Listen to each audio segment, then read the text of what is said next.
अस्सलाम वालेकुम। हम लोग टॉपिक स्टार्ट कर रहे हैं molecular characteristics of the contractile filaments Guyton की बुक से, that is medical physiology. Topic start करते हैं। Myosin filaments are composed of multiple myosin molecules.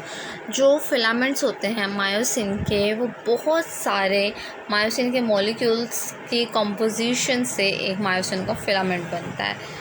ठीक है। Each of the myosin molecule has a molecular weight, मतलब एक myosin molecule का जो वेट होगा वो 4,80,000 के का तक उसका एक मायोसिन मॉलिक्यूल का वेट होगा। जो the organization of many molecules to form a myosin filament, कहते हैं कि बहुत से मॉलिक्यूल्स की जो ऑर्गेनाइजेशन होती है वो मायोसिन फिलामेंट बना देते हैं, as well as interaction of this filament on one side with the ends of two actin filaments. और साथ ही में क्या होता है कि इस फिलामेंट की इंटरेक्शन एक साइड पर ख़त्म होती है दो एक्टिन फिलामेंट से। जो मायोसिन मॉलिक्यूल है इसके साथ ही इसके एक एंड पर दो एक्टिन फिलामेंट्स का स्टार्ट हो जाता है। ठीक है, तो उनके साथ इनकी इंटरेक्शन होती है। Myosin molecule is composed of 6 polypeptide chains. अच्छा, हम लोगों ने पढ़ा कि बहुत से मायोसिन मॉलिक्यूल्स मिलके एक मायोसिन फिलामेंट बनाते हैं। तो जो मायोसिन मॉलिक्यूल है वो भी एक मॉलिक्यूल जो होगा वो 6 पॉलीपेप्टाइड चेन्स पर कंसिस्ट करता है, जिसमें से 2 हैवी चेन्स होती हैं। और उन एक हैवी चेन का वेट, मतलब 2 हैं तो उनमें से हर एक का वेट जो वो 2 लाख के इक्वल होगा। और 4 लाइट चेन्स होती हैं, मॉलिक्यूलर वेट उनका होता है 20,000 ईच। ठीक हो गया कि मायोसिन मॉलिक्यूल 6 पॉलीपेप्टाइड चेन पर कंसिस्ट कर रहा है। 2 हैवी चेन्स हैं, 4 लाइट चेन्स हैं। हैवी चेन्स का वेट 2 लाख है और लाइट चेन्स का वेट 20,000 है। The 2 heavy chains wrap spirally around each other. अब जो 2 हैवी चेन्स हैं जिनका वेट 2 लाख है वो रैप हुई भी होती हैं स्पायरल फॉर्म में। जिस तरह से कॉमा लाइक नहीं होता, कॉमा पे again comma comma comma arrange करते जाएँ तो वो एक स्पायरल शेप बन जाता है, एक दूसरे से स्पायरल शेप में वो अरेंज हुई भी होती हैं और डबल हेलिक्स बना देती हैं, जिसको हम कहते हैं tail of the myosin molecule. where one end of each of these chain is folded bilaterally into a globular polypeptide structure called the myosin head। अब कहते हैं कि उन चेन में से हर एक का एंड जो है वो बायलेटरली फोल्ड हुआ होता है और बायलेटरल फोल्ड होकर वो ग्लोबुलर पॉलीपेप्टाइड स्ट्रक्चर बनाता है, जिसको हम कहते हैं मायोसिन हेड। तो यहाँ पर मायोसिन की टेल भी पढ़ ली और मायोसिन का हेड भी पढ़ लिया, इसलिए कहते हैं thus there are 2 free heads at one end of the double helix myosin molecule. अभी जो डबल हेलिक्स का स्ट्रक्चर बन रहा था जो है, जिसको हमने मायोसिन मॉलिक्यूल कहा था, इसके एंड पर आएंगे तो 2 एंड्स इस तरह से बने होंगे जिसको हम फ्री हेड्स कहते हैं। 2 फ्री हेड्स होते हैं डबल हेलिक्स मायोसिन मॉलिक्यूल के एंड पर, और 4 लाइट चेन्स जो हैं वो भी इस मायोसिन हेड का ही पार्ट होती हैं। और मतलब 2 हेड्स हैं तो एक हेड पर 2 लाइट चेन्स होंगी और दूसरे हेड पर 2 लाइट चेन्स होंगी। तो ये इंट्रोडक्शन है। इसके साथ further light chains help control the function of the head during muscle contraction। अब लाइट चेन्स किसको कंट्रोल करने में हेल्प कर रही हैं? हेड के फंक्शन को कंट्रोल करने में लाइट चेन्स हेल्प करती हैं जब मसल कॉन्ट्रैक्ट कर रहे होते हैं उस टाइम पे।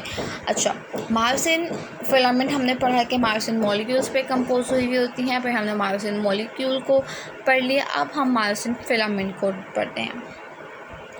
Myosin filament is made up of 200 or more individual myosin molecules। Myosin filament कहते हैं 200 या इससे भी ज़्यादा इंडिविजुअल मायोसिन मॉलिक्यूल। और जो मायोसिन मॉलिक्यूल हमने पढ़ा था वो 6 पॉलीपेप्टाइड चेन पर कंसिस्ट करता है। तो 200 या इससे ज़्यादा इंडिविजुअल मायोसिन मॉलिक्यूल कंबाइन करके मायोसिन फिलामेंट्स बनाते हैं। Central portion of one of these filaments displaying the tails of the myosin molecules. अब कहते हैं कि इन फिलामेंट्स का जो सेंट्रल पोर्शन होता है वो क्या डिस्प्ले कर रहा है? मायोसिन मॉलिक्यूल्स की टेल्स को डिस्प्ले करना, मतलब शो करना, दिखाना, मतलब कि मायोसिन मॉलिक्यूल की टेल्स दिखाता है। जो सेंट्रल पोर्शन होता है फिलामेंट का वो मायोसिन मॉलिक्यूल्स की टेल्स होती हैं। वो myosin molecules bundle together to form the body of the filament. जो मायोसिन मॉलिक्यूल्स इकट्ठे होते हैं वो पूरी फिलामेंट की बॉडी होती है, जबकि while many heads of the molecules hang outward. जो मॉलिक्यूल के बहुत से हेड्स होते हैं वो आउटसाइड पर हैंग हुए होते हैं बॉडी के साइड पर। Also part of the body of each myosin molecules कहते हैं कि मायोसिन मॉलिक्यूल, हर मायोसिन मॉलिक्यूल की बॉडी का जो पार्ट है वो हैंग हुआ होता है एक साइड पर अलोंग विद द हेड की साइड पर, दस providing N arm that x tends the head. तो एक आर्म प्रोवाइड हो रही होती है जो कि हेड को एक्सटेंड करती है बॉडी से आउटसाइड पर। द प्रोट्रूडिंग आर्म्स, मतलब बाहर की तरफ जो आर्म्स निकले हुए हैं, जो हेड निकला हुआ है, प्रोट्रूडिंग आर्म्स और हेड जो एक साथ मतलब हैं, तो इनको हम इकट्ठे क्रॉस ब्रिजेस कहते हैं। हर क्रॉस ब्रिज जो है वो फ्लेक्सिबल होता है 2 पॉइंट से, जहाँ से वो फ्लेक्सिबल होगा वहाँ पर हम उसको हाइंग्स कहते हैं। One where the arm leaves the body of the myosin filament, एक जहाँ से आर्म जो होती है बॉडी को लिव कर, मायोसिन फिलामेंट की बॉडी को लिव फ्रीली होती है, तो वहाँ से वो एक हाइंग होता है। और दूसरा एंड जो होता है हाइंग जिसको हम कहते हैं, वहाँ पर हेड अटैच हुआ होता है आर्म से। तो हाइंड आर्म्स जो होती हैं वो हेड को अलाउ करती हैं कि वो extended far outward from the body से, जितना उसने फार आउटवर्ड मूव करना है वो एक्सटेंड कर जाए मायोसिन फिलामेंट से या बॉडी के क्लोज आ जाए। हाइंड हेड्स जो होते हैं उसके टर्न में अब हाइंड आर्म्स तो उनको हेड को अलाउ कर रही हैं कि वो जितना मर्जी बाहर मूव कर जाएं या वापस बॉडी के क्लोज हो जाएं, वापस आ जाएं, या और जो हाइंड हेड्स हैं वो टर्न में कैसे पार्टिसिपेट करते हैं, वो कॉन्ट्रैक्शन प्रोसेस में एक्चुअल काम कर रहे होते हैं। अब हमने मायोसिन फिलामेंट की लेंथ को डिस्कस करना है कि जो टोटल लेंथ है मायोसिन फिलामेंट की वो यूनिफॉर्म है, बिल्कुल एक जैसी होती है और वो एग्जैक्टली 1.6 माइक्रोमीटर लॉन्ग होती है। और नोट क्या करना है भी, However, that there are no cross bridge hairs in the center of the myosin filament के अंदर सेंटर में ब्रिज क्रॉस पेशेड नहीं होते 0.2 माइक्रोमीटर के डिस्टेंस तक, क्योंकि हाइंड आर्म्स जो हैं वो इस सेंटर से यहाँ तक एक्सटेंड हुई हुई होती हैं। अब कहते हैं कंप्लीट पिक्चर कहते हैं मायोसिन फिलामेंट इज ट्विस्ट हुए होते हैं, so that each successive pair of cross bridges is actually displaced from the previous pair of 120 degrees.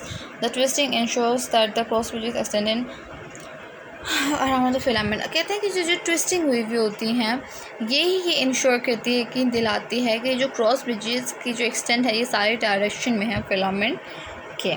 अब हमने यहाँ पर पढ़ना है एटीपी एक्टिविटी, मायोसिन हेड में एडेनोसाइन ट्राइफॉस्फेट की एक्टिविटी कैसे होती है और कैसे एक्ट करता है ये। तो एक और फीचर है मायोसिन हेड का जो कि मसल कॉन्ट्रैक्शन के लिए लाजमी होता है, एसेंशियल होता है, वो क्या है, it function as an adenosine triphosphate enzyme. तो ये किस तरह से एक्ट करेगा, जैसे एटीपीएस एंजाइम एक्ट करता है वैसे।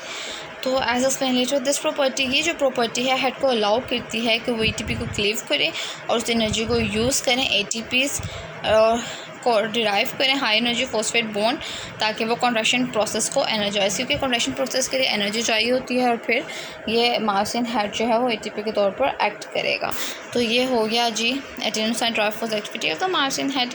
अब हमने पढ़ना है एक्टिन फिलामेंट्स। अभी तक हम पढ़ रहे थे मायोसिन फिलामेंट्स, अब एक्टिन फिलामेंट्स कहते हैं कि एक्टिन पर, ट्रोपोमायोसिन पर और ट्रोपोनिन पर, ये 3 प्रोटीन्स हैं, इन पर एक्टिन फिलामेंट्स कंपोज हुआ होता है। एक्टिन फिलामेंट की जो बैकबोन होती है वो डबल स्ट्रैंडेड होती है, double stranded actin protein molecule जिसको ये कह रहे हैं रिप्रेजेंटेड, दो लाइट कलर से स्ट्रैंड में फिगर में उन्होंने रिप्रेजेंट किया हुआ है। 2 स्ट्रैंड्स हैं जो कि वाउंड हुए हुए हैं हेलिक्स में इन द सेम मैनर, जैसे मायोसिन मॉलिक्यूल हेलिक्स फॉर्म में, स्पाइरल फॉर्म में रैप हुए हुए थे, इसी तरह से एक्टिन फिलामेंट्स भी जो हैं वो रैप हुए हुए हैं।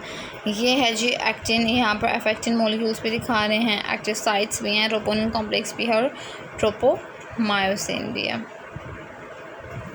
अब कहते हैं each strand of the double actin helix का हर स्ट्रैंड जो है वो कंपोज हुआ होता है पॉलीमराइज्ड जी एक्टिन मॉलिक्यूल्स के साथ, each having a molecular weight. अब हर एक हेलिक्स का जो वेट होगा वो 42,000 होगा, attached to each one of the G actin molecule, attached to each. अच्छा, हर एक जो जी एक्टिन मॉलिक्यूल है इस वन मॉलिक्यूल ऑफ एडीपी का वो मॉलिक्यूल होता है। ये जो एडीपी मॉलिक्यूल्स हैं ये बिलीव करते हैं एक्टिव साइट्स और एक्टिन फिलामेंट पे एक्टिव साइट्स का बिलीव होता है इनका, with which the cross bridges of the myosin filaments interact to cause muscle contraction, मतलब कि जो मसल कॉन्ट्रैक्शन होगी वो इस एटीपी की वजह से होगी। एक्टिव साइट्स जो होती हैं 2 affecting strands of the double helix are staggered giving 1 active sites on the overall actin filament.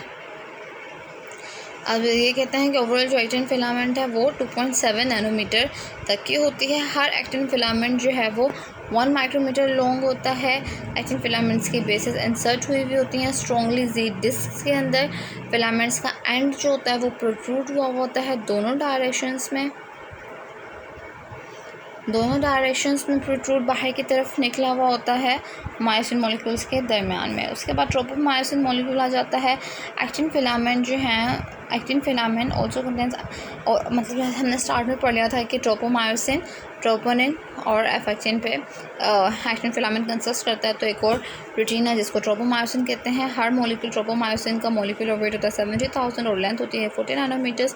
Molecules wrapped हुए होते हैं spirally around the side F actin helix के साइड पर स्पायरली रैप्ड हुए होते हैं। रेस्टिंग स्टेट में क्या होता है कि जो ट्रोपोमायोसिन मॉलिक्यूल होता है वो एक्टिव साइट के टॉप पर लाई कर रहा होता है। एक्टिव साइट जो एक्टिव स्ट्रैंड्स की होती हैं, तो इसी तरह से जो इनकी अट्रैक्शन होती हैं वो नहीं हो पाती हैं एक्टिन और मायोसिन फिलामेंट्स के दरमियान में कि वो कॉन्ट्रैक्ट कर सकें। फिर ट्रोपोनिन का रोल आ जाता है मसल कॉन्ट्रैक्शन में।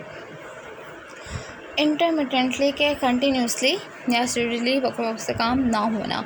तो attached intermittently along the sides of tropomyosin molecule के साथ इंटरमिटेंटली अटैच हुआ होता है, कंटिन्यूसली अटैच नहीं होता, वक्त से अटैच हुआ होता है। और एडिशनल प्रोटीन मॉलिक्यूल्स जिसको ट्रोपोनिन कहते हैं, ये जो प्रोटीन मॉलिक्यूल्स हैं ये actually complex history loosely bound protein sub units का कॉम्पोजिशन है। फिर ये ट्रोपोनिन बनता है each of which plays a specific role in controlling muscle contraction. मतलब हर एक सब यूनिट का एक स्पेसिफिक रोल है मसल कॉन्ट्रैक्शन में, वो अपना अपना काम प्ले करते हैं। एक सब यूनिट है ट्रोपोनिन 1, वो उसकी स्ट्रॉन्ग एफिनिटी है एक्टिन के लिए, और दूसरी है ट्रोपोनिन टी ट्रोपोमायोसिन के लिए होती है। जो थर्ड है वो ट्रोपोनिन सी है, वो कैल्शियम आयन के लिए होती है। तो ये इनके स्पेसिफिक रोल्स हो गए हैं। तो जब ये तीनों कंबाइन करती हैं तो फिर हमारे पास ट्रोपोनिन बन जाता है। ये जो कॉम्प्लेक्स है is believe to attach the tropomyosin. ये कॉम्प्लेक्स क्या होता है, ट्रोपोमायोसिन के साथ अटैच करता है ताकि वो एक्टिन के साथ अटैच करे। ये जो स्ट्रॉन्ग एफिनिटी ट्रोपोनिन की कैल्शियम आयंस के लिए ये स्टार्ट करती है कॉन्ट्रैक्शन प्रोसेस को। So it's all about molecular contraction of the skeletal muscles.